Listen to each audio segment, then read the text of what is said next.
Hello student, मैं इसके स्वागत करता हूं आपका मैथ्स की इस वीडियो में।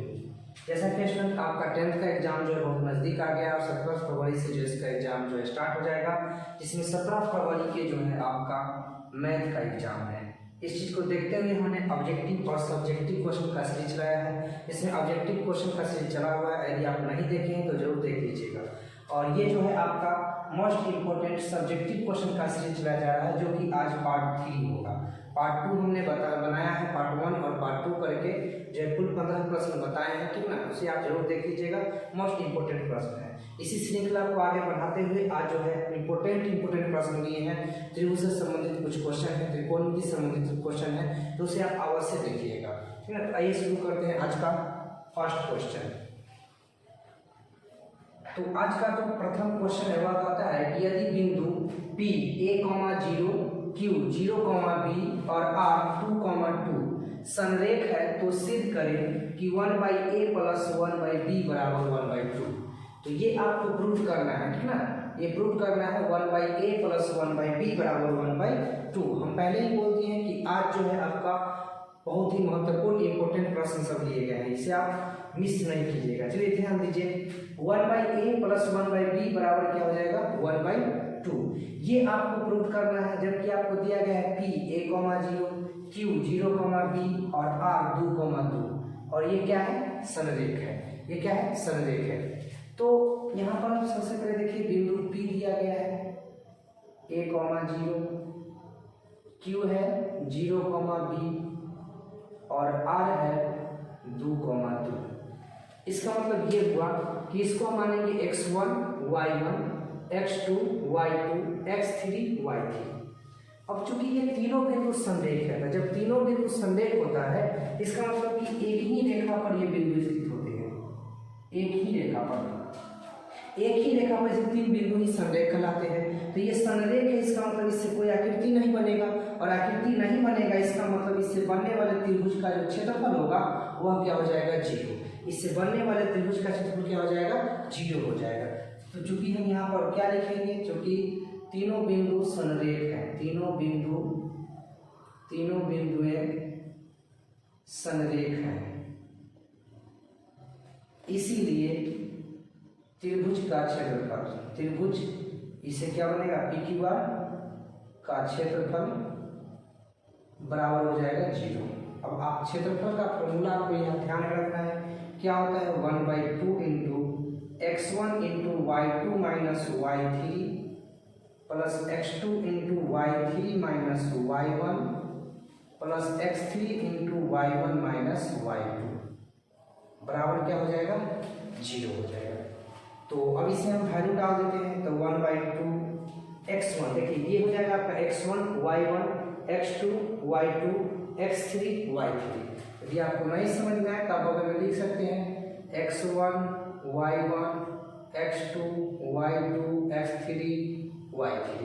तो x1 ये क्या हो गया a, y1 x2 क्या हो गया 0, x3 क्या हो गया 2, फिर y1 क्या हो गया 0, y2 कितना हो गया b और y3 कितना हो गया 2। अब यहाँ से वैल्यू डाल दीजिए। तो x1 है, x1 की जगह पर आप क्या करिएगा a y2 - y3 b - 2 plus x2 कितना है 0 into y3 - y1 2 - 0 plus x3 का वैल्यू कितना है, x3 का वैल्यू कितना है 2 है, ये 2 हो जाएगा। y1 - y2 तो 0 - b बराबर क्या हो जाएगा 0। ये y1 - y2 y1 0 और y2 क्या है b, तो 0 - b। अब ये 1/2 जो है ये उधर जाकर के जब इससे गुना हो जाएगा या भाग हो जाएगा, 1/2 गुना में भाग हो जाएगा तो क्या हो जाएगा 0 हो जाएगा। तो यहाँ पर आपका क्या हो जाएगा, अभी इसमें देखिए गुना कर देते हैं, ठीक ना।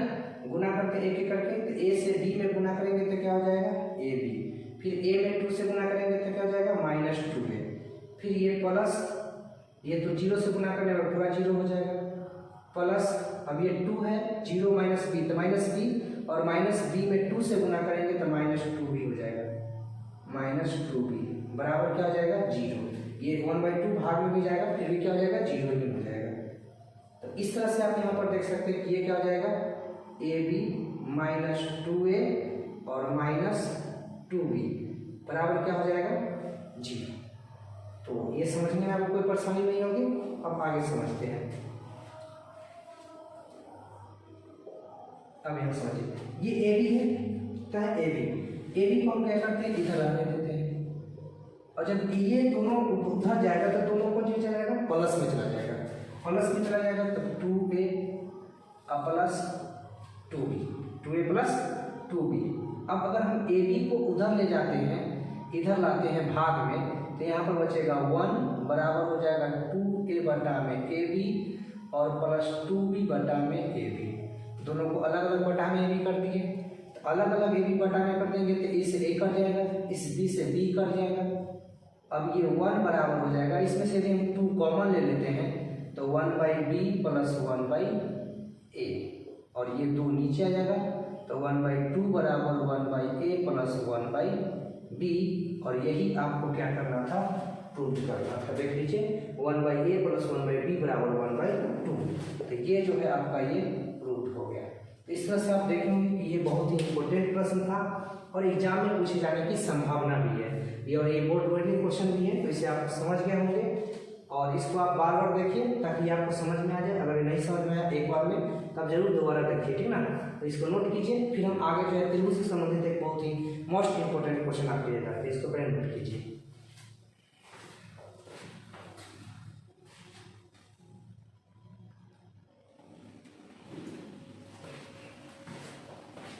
आइए अब देखते हैं प्रश्न संख्या 2 को। ये त्रिभुज से संबंधित प्रश्न कहता है दी गई आकृति में ए पी बटा में पी बी बराबर है ए क्यू बटा में क्यू सी। अब कहता है कि कोण ए पी क्यू बराबर है ए सी बी। तो सिद्ध करें कि ए बी सी एक समद्विबाहु त्रिभुज है। ये जो आकृति आपको दिया गया है इसमें आपको प्रूव करनी है कि ए बी सी जो है ये एक समद्विबाहु त्रिभुज है। तो समद्विबाहु त्रिभुज कब होगा, जब इनकी दो भुजाएं क्या हो जाएगी, बराबर हो जाएगी। तो हमें क्या प्रूव करना है कि दो भुजाएं बराबर है, ठीक ना।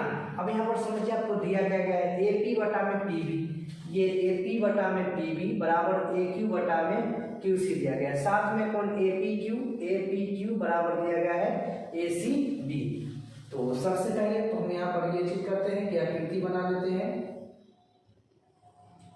ए बी सी, ये आकृति दिया गया है। इसमें एक लाइन है पी क्यू। अब यहाँ पर कहा जाए कि ये एंगल जो है इस एंगल के बराबर है, ठीक ना। अब देखिए यहाँ पर एक चीज नहीं दिया गया है कि ये समांतर है, ये नहीं दिया गया है। यदि समांतर दिया होता तो और आसान था बनाना, बट ऐसे नहीं बन जाएगा। चलिए यहाँ पर ध्यान देते हैं। पहले सबसे पहले लिखते हैं क्या क्या दिया गया है, आपको मालूम क्या क्या है। तो मालूम है कि त्रिभुज ए बी सी में, त्रिभुज ए बी सी में ए पी बटा में पी बी बराबर है ए क्यू बटा में क्यू सी, तथा कोण ए पी क्यू बराबर है कोण ए सी बी। ये चीज दिया गया है। हमें सिद्ध क्या करना है, सिद्ध करना है, क्या सिद्ध करना है कि ए बी सी एक समद्विबाहु त्रिभुज है।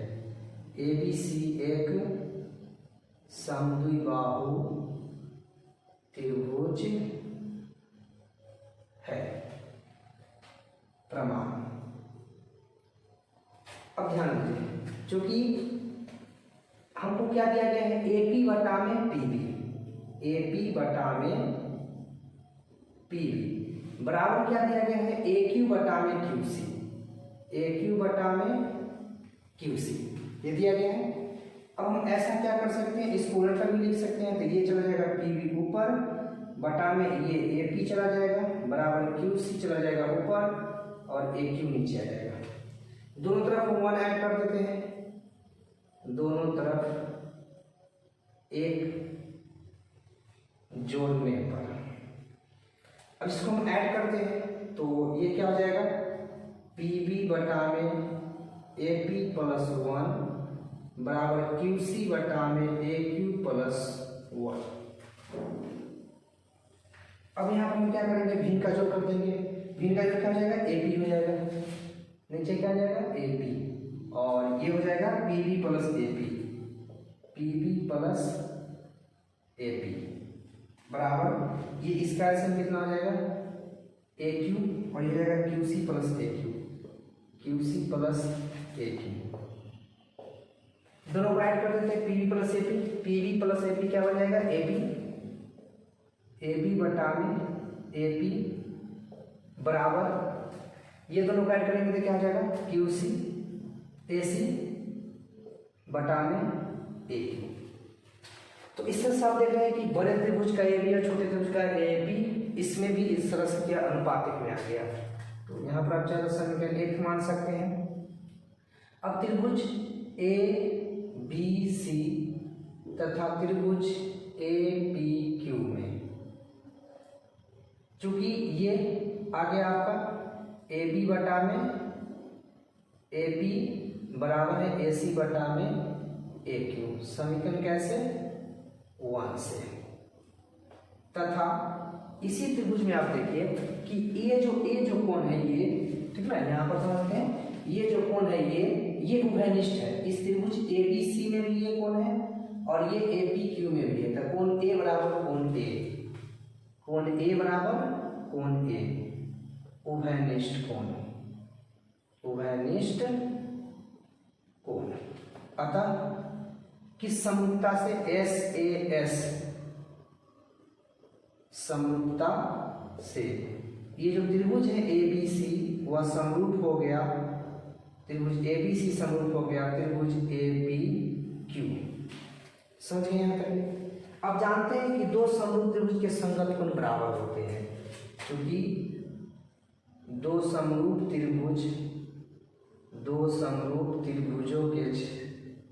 त्रिभुजों के संगत कोण बराबर होते हैं, संगत कोण बराबर होते हैं। इसीलिए हम कह सकते हैं कि ये P जो है वो B के बराबर आ जाएगा। तो कोण ए पी क्यू बराबर हो जाएगा कोण ए बी सी, इक्वेशन 3 हो गया। जबकि दिया हुआ क्या है कि कोण ए पी क्यू बराबर है कोण बी सी क्यू। दिया गया है ए पी क्यू किस बराबर है ए सी क्यू के बराबर है, ए सी बी के बराबर है, ए सी बी। समीकरण 3 दिया है। अब इधर लिख देते हैं। अब त्रिभुज 2 और 3 से है, समीकरण 2 और 3 से, समीकरण 2 तथा 3 से आप देख लीजिए 2 और 3 दोनों में LHS बराबर है तो RHS बराबर हो जाएगा। यहाँ पर तो क्या हो जाएगा कोण ए बी सी बराबर हो जाएगा कोण ए सी बी। अब दिखा दीजिए यहाँ पर आपका क्या हो गया कि ए बी सी बराबर हो गया ए C B. A B C मतलब ये कोण, ए सी बी मतलब ये कोण, दोनों कोण क्या हो गए बराबर हो गए। अब आप एक बात जानते हैं कि दो बराबर कोण के समूह कोण क्या होते हैं, समूह भुजाएं क्या होती है बराबर होती है। यहाँ पर लिख सकते हैं क्योंकि दो समान कोण के, दो समान कोण की सम्मुख भुजाएं समान होती है। इसीलिए अब इसमें जो इसके सामने जो भुजा है ए सी, इसके सामने भुजा ए बी को बराबर होगा, ए बी बराबर ए सी। इस प्रकार जब दो भुजा बराबर हो गया तो कैसा त्रिभुज कहलाएगा समद्विबाहु त्रिभुज। इस प्रकार ए बी सी एक समद्विबाहु त्रिभुज है। ये आ गया प्रूफ का सी हो गया। तो ये आप टोटली समझ गए होंगे, बहुत ही इंपॉर्टेंट प्रश्न है, ठीक ना। अगर हमको समांतर दे दिया जाता तो प्रूफ करना थोड़ा ज़्यादा आसान हो जाता, बट ये समांतर नहीं दिया गया था, इस वजह से हमें समरूपता का नियम का पालन करना पड़ा। तो ये आप समझ गए होंगे, इसे आप जो है जरूर एक दो बार रिपीट कर लीजिएगा, ठीक ना, ताकि आप बेहतर ढंग से समझ जाए। तो इसको आप नोट कर लीजिए वीडियो को रोक करके, फिर हम अगले प्रश्न की ओर चलते हैं। अगले प्रश्न बहुत ही इंपॉर्टेंट है, इसको नोट कीजिए। आइए अब देखते हैं प्रश्न संख्या 3 को। तो आज का यह प्रश्न संख्या 3 होगा, 2 प्रश्न हो गया है। ये क्वेश्चन बहुत ही इंपॉर्टेंट है, जो समझिए। कहता है कि ए और बी न्यून कोण हो तथा साइन ए बराबर कॉस बी। ए और बी न्यून कोण हो तथा साइन ए बराबर कॉस बी, तो सिद्ध करें कि ए प्लस बी बराबर 90 डिग्री। हम प्रूव करना ए प्लस बी बराबर कितना है, 90 डिग्री। अब दिया है चूंकि दिया है ए और बी न्यून कोण है। कैसा कोण है, न्यून कोण है, तथा साइन ए बराबर दिया गया है कॉस बी। अब यहाँ पर एक फॉर्मूला लगा लेते हैं। चूंकि आप जानते हैं कि साइन थीटा बराबर होता है cos 90 minus theta. Sine 90 minus theta क्या होता है, कॉस 90 माइनस थीटा। इस हिसाब से हम यहाँ पर लिख सकते हैं साइन ए को क्या कर सकते हैं कि कॉस 90 माइनस ए बराबर कॉस बी। इस तरह से देखिए दोनों तरफ क्या है, कॉस है और वैल्यू सेम है, इसका मतलब ये थीटा वैल्यू क्या हो जाएगा, सेम हो जाएगा। तो थीटा वैल्यू जब सेम होगा तो 90 माइनस ए बराबर हो जाएगा बी।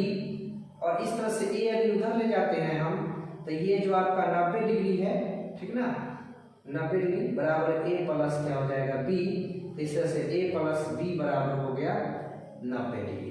तो ये यही आपको क्या करना था, प्रूव करना था, और इस तरह से ये प्रूव हो गया। तो ये आप समझ गए होंगे। अब यहीं पर हम एक और प्रश्न दे देते हैं, ठीक ना। आज का प्रश्न संख्या 4 प्रश्न है कि त्रिज्या 28 सेंटीमीटर तथा त्रिज्या 28 सेंटीमीटर तथा केंद्रीय मान कोण 45 डिग्री वाले केंद्रीय कोण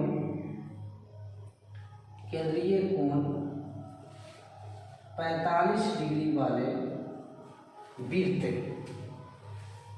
के त्रिज्या खंड का क्षेत्रफल वाले वृत्त के त्रिज्या खंड का क्षेत्रफल बताना है। त्रिज्या खंड का क्षेत्रफल ज्ञात करें। तो यहाँ पर जो आपको दिया गया है, क्या क्या दिया गया है देख लीजिए। दिया है r बराबर, त्रिज्या को r से यूनिट करते हैं, तो r क्या दिया गया है 28 सेंटीमीटर। साथ में थीटा की वैल्यू क्या दिया गया है 45 डिग्री। अब जानते हैं कि त्रिज्या खंड का क्षेत्रफल जो होता है, त्रिज्या खंड का क्षेत्रफल वह होता है फॉर्मूला थीटा बटे 360 गुने पाई आर स्क्वायर। थीटा बटे 360 गुने पाई आर स्क्वायर, ये होता है त्रिज्या का क्षेत्रफल। और आपको ये त्रिज्या दे दिया गया है, केंद्रीय कोण दे दिया गया 45 डिग्री, और आपको त्रिज्या का क्षेत्रफल निकालना है। तो थीटा की जगह पर आपका जाएगा 45 बटा में 360 डिग्री गुने पाई की वैल्यू 22/7 रखेंगे। आर स्क्वायर क्या हो जाएगा 28 गुने 28। तो इस तरह से ये 45 जो है ये 8 से काट देगा, ठीक ना। और ये 7 से 7 4 हो जाएगा, फिर ये 4 से काटिएगा तो 2, और ये हो जाएगा आपका 11। क्या बचेगा 11 गुने 28, 11 8 से ही हो जाएगा 8 और 22 8 30, 308 सेंटीमीटर स्क्वायर। तो ये भी आप समझ गए होंगे त्रिज्या खंड का क्षेत्रफल निकालना। तो ये दोनों ही प्रश्न को है जो आप नोट कर लीजिए, फिर हम अगले प्रश्न को बताते हैं।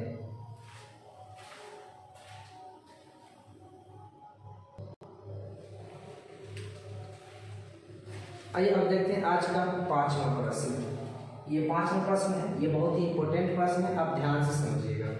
कहता है कि त्रिभुज ABC में BC पर AD लंब है, तो सिद्ध करें कि AB square minus BD square बराबर AC square minus CD square. तो सबसे पहले तो यहाँ पर देख लीजिए क्या है कि त्रिभुज ABC है, ABC है एक त्रिभुज ABC।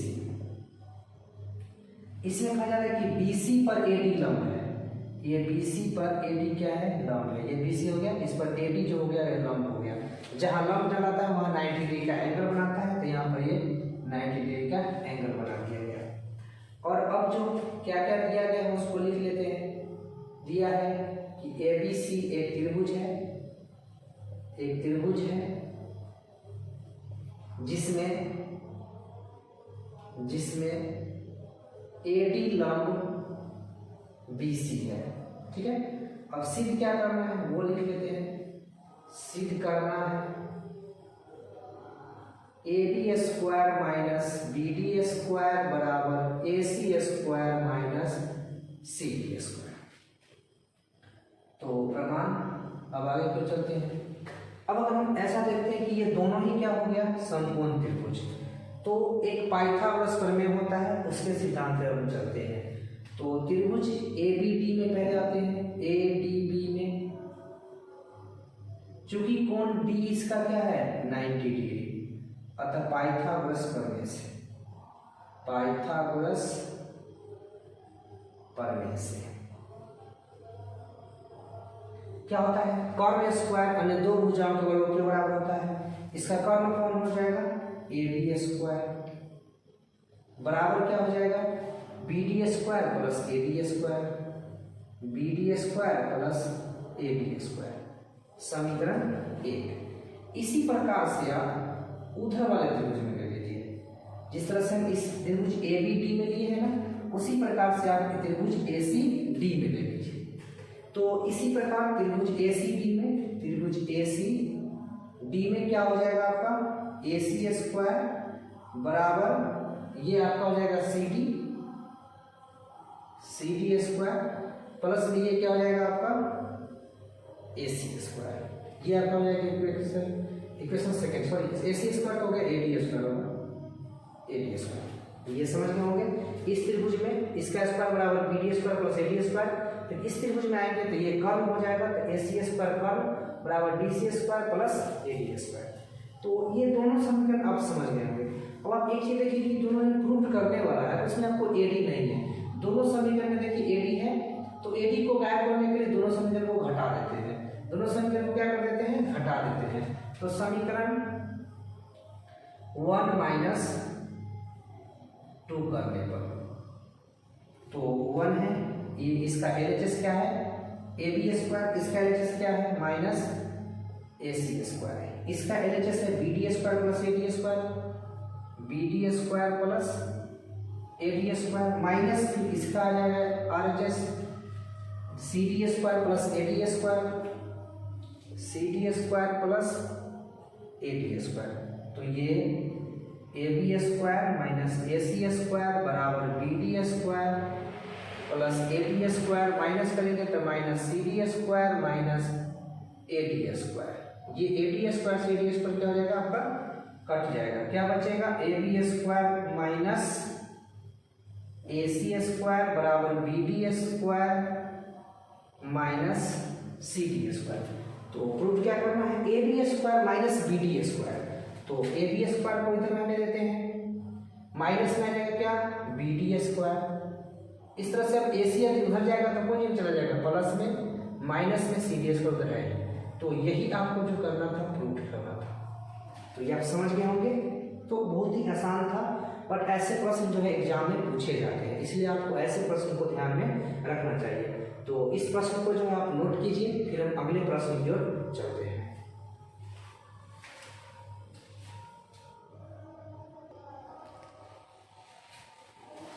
अब चलते हैं अगले प्रश्न की ओर। आज का ये प्रश्न नंबर 6 है।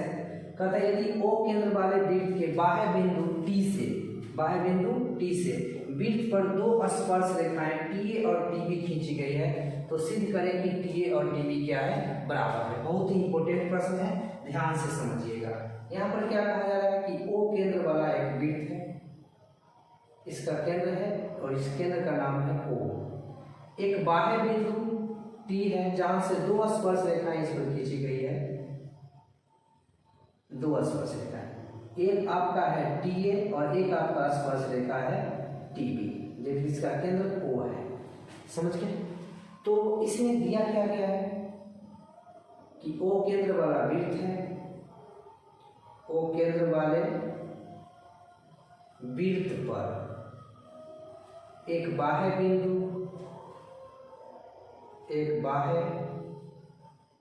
बिंदु T से